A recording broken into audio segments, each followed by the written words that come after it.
ay si Doña Victorina, kilala bilang asawa ni Don Tiburcio Espadana, ay nilarawan sa akda bilang isang Pilipinong lubos na iniidolo ng mga Kastila.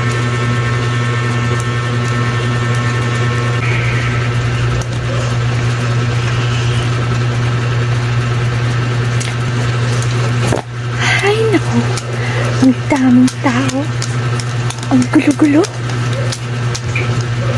O kayong mga hampas lupang Indio, hindi ba kayo magpipigay ka lang sa akin?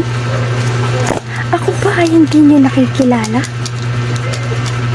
Bueno, ako si Doña Victorina de los Reyes de Espadana. Tingnan niyo ang aking kolorete sa aking mukha. Ang gaganda at magagara kong kasuotan na tila para lamang sa isang mestiza.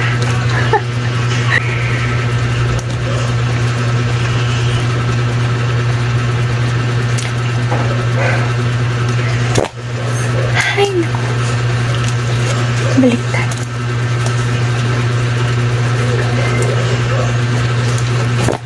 Ay naku, ang daming tao, ang gulo-gulo. O kayong mga hampas lupang Indio, hindi ba kayo magpipigay ka lang sa akin? Ako ba ay hindi niyo nakikilala? Bueno, ako si Doña Victorina de los Reyes de Espadana. Tingnan niyo ang aking kolorete sa aking mukha. Ang gaganda at magagara kong kasuotan na tila para lamang sa isang mestiza. Bata pa lamang ako, marami na nandito at namangha sa aking kagandahan. Ngunit, tinaboy ko sila. Kasi naman, bakit ako magpapakasal? Magpapasakal sa isang Indio. Hindi ito maaari. Bata pa lamang ako'y alam ko nang sa Espanyol ako magpapakasal. At heto, ang aking dream boy, si Don Tiburcio de Espadana.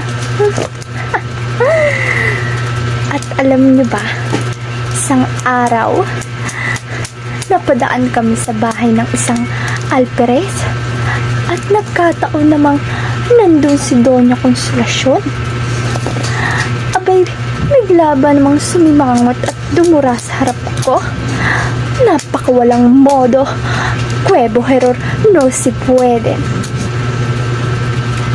Kaya ngayon, kanino ba kayo kakampi? Sa akin o kay Consolacion? Ano? Sa kanya kayo kakampi? Sige, magsama kayong mga pangit at peke sa impyerno. At kami lang ang magaganda na pupunta sa langit.